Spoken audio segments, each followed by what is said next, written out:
Coach Lance Rhodes joins us here post-game. Coach, first and foremost, always feels good when you can win a series and when you intermix just a big-time rival in program history, obviously an important home weekend as well, and come from behind fashion. That makes you feel really good about a series win at the end of it. It does, and, we kind of talked about it early in the series, like we just need to be able to break through, right? It's one of those things where you feel like once you do something, like you can get over the hump, right? But it's tough. Like you got to be able to do it first. And, credit to our guys yesterday, really being able to fight through, get that first one. And then today, it was one of those things where honestly Tanner Perry was throwing the ball extremely well. I mean, he was mixing different pitches. And I wasn't necessarily like disappointed in our effort or, our guys were communicating coming back from the dugout. Like we were trying. We just weren't getting results. And sometimes you got to tip your hat to the person that's throwing the ball to you. But the big thing is like, again, if our guys don't play to 27 outs, like we don't do what we did today. We don't do what we've done many times throughout the day. And even though to probably several people, like it didn't necessarily look like we were going to win today. Yeah. Like our guys did not think that. Our guys thought we were going to win. Our guys thought we were going to come back. And, that's you got to have that belief, but then you also got to have an execution piece of it. And what a day by Tate Lewis stepping in there and just two huge swings right there. And honestly, like, that I don't want to forget either, like Al and Frizzy. I mean, those were some huge performances on the mound there as well. I was just about to ask you about Al, and it was during the course of the game. You think of Tim Semay's tremendous throw that he made when he dove into shallow left, got the runner. You felt momentum was maybe going to start the shift there in the fifth. Hogan only allowed two guys to reach. They were the two free passes, one the first to start when he came in against Gibson.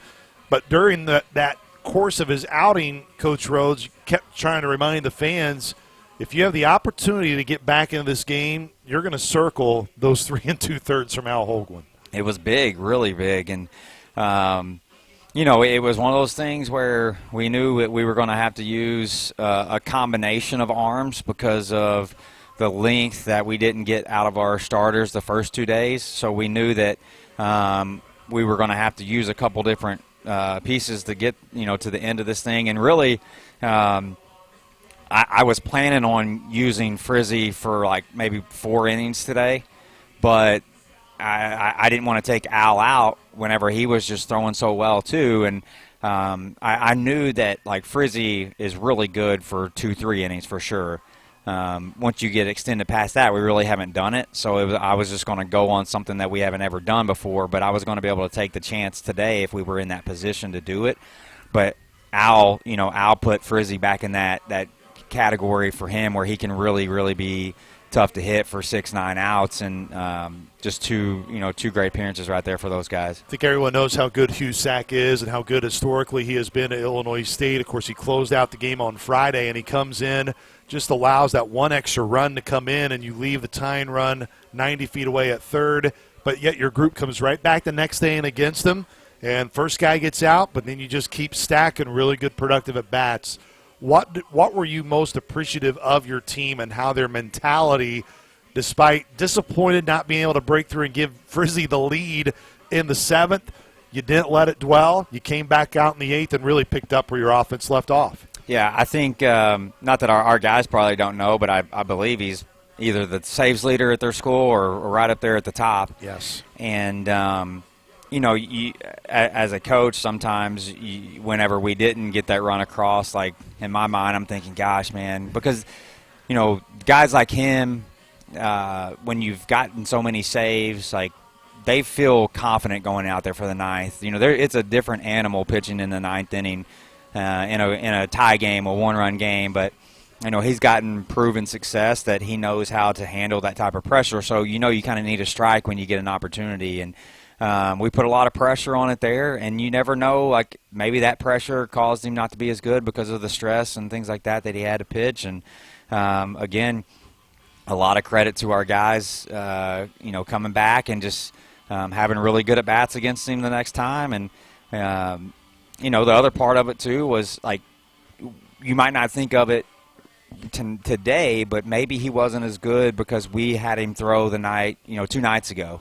Whenever, if we don't, climb back into that game 2 nights ago, maybe he doesn't throw and he's rested. Yeah, he's more rested today, and maybe he throws better today. So, it just goes to show you the importance of, even though we didn't win on Friday, to be able to get back into that ball game and make them pitch their best pitchers and then have to come back and use them again. They're not as effective. Of course, in the 7th, it's when you start to make your comeback against Tanner Perry. Did you feel you were getting productive ABs prior to that? Just Perry was pitching really well? I thought he was throwing well. The big thing was like he was commanding 3 different pitches in the strike zone. So it wasn't like we could just sit on a pitch and he's got some metrics to his ball that, like, if you don't stay on top of it, you're going to fly out. And we were having a tough time getting on top of that ball today, and we had a lot of fly outs. And again, he's a guy that, when you look at his outings, when he gets going, like, if you get him in a groove, he's pretty good. And we just, for about 5 innings there, we just could not get a guy on base or get any traffic to get him out of his rhythm. And he threw the ball really well against us. But again, it's never over until it's over. So our guys were able to get to him there at the end of it. Let's talk about Tate Lewis. We're going to have him on. I think he no doubt deserves the spotlight. Gets that RBI single in the 7th, the huge double that puts you ahead in the 8th. I think it was fitting that I've asked you about a lot of guys like him this week and saying you see their work. They may not necessarily be in the lineup each and every day, but what, again, to reinforce with our fans and what you've seen specifically from Tate to know when you put him in that lineup, when you give him a pinch hit situation, he's going to be ready for it. And, man, he came through for you in a big way.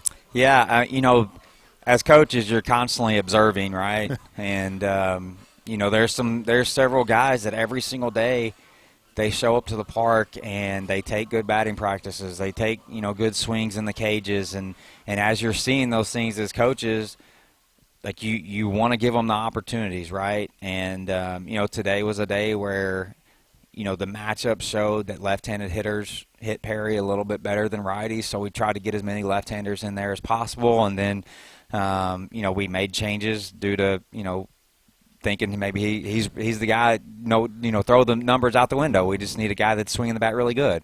Again, him and several others they're knocking on the door to get in there because they're swinging the bat really good every day in practice. Look, the last time you won a series against Illinois State was a really fun weekend for you. That's when you clinched the regular season championship in 2022. I know a lot of fun memories there, but it's the first time since 2017 that Southern's been able to win a series against the rival Illinois State here at home. The timing of the weekend, all we talked about it all throughout the week and into this weekend.